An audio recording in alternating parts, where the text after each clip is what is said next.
मध्ये भुयारी गटर व गॅस पाईपलाईनच्या योजनेच्या खुदाईमुळे खराब झालेले रस्ते नव्यानं करण्यासाठी 100 कोटीचा निधी द्या. भाजपचे कुपवाड शहर माजी मंडल अध्यक्ष रवींद्र सदामते यांची पालकमंत्र्यांकडे मागणी. सांगली, मिरज आणि कुपवाड शहरातील महानगरपालिका क्षेत्रातील कुपवाड शहरासाठी 253 कोटींची ड्रेनेज योजना मंजूर झाली. कुपवाड शहर हे औद्योगिक, शैक्षणिक, सांस्कृतिक दृष्ट्या महत्त्वाचं शहर आहे. अद्याप या शहराला ड्रेनेज व्यवस्था नव्हती. ती आपण मंजूर केल्यामुळे कुपवाड शहरातील लाखो नागरिकांना याचा चांगला फायदा होणार असून सध्या ते काम चालू आहे व प्रगती पथावर आहे. कुपवाड शहरातील बहुतांश भाग हा गुंठेवारीमधील आहे. पिकाऊ काळ्या जमिनीमध्ये रहिवास भाग झाल्यामुळे दिवसेंदिवस या भागामध्ये रहिवाशांची संख्या वाढत आहे. सदर ड्रेनेजच्या व गॅस पाईपलाईनच्या कामासाठी रस्त्याच्या मधोमध खुदाई केली जाते.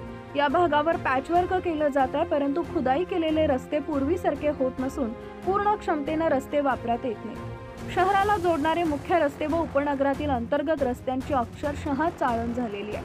परिणामी नागरिकांची अत्यंत गैरसोय होत आहे.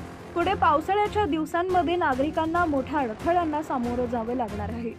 तब्बल 117 किलोमीटरचे रस्ते खराब झालेले आहेत. या सर्व बाबींचा विचार करून कुपवाड शहरातील प्रमुख व अंतर्गत रस्ते सुस्थितीत करण्यासाठी किमान 100 कोटीच्या निधीची आवश्यकता आहे.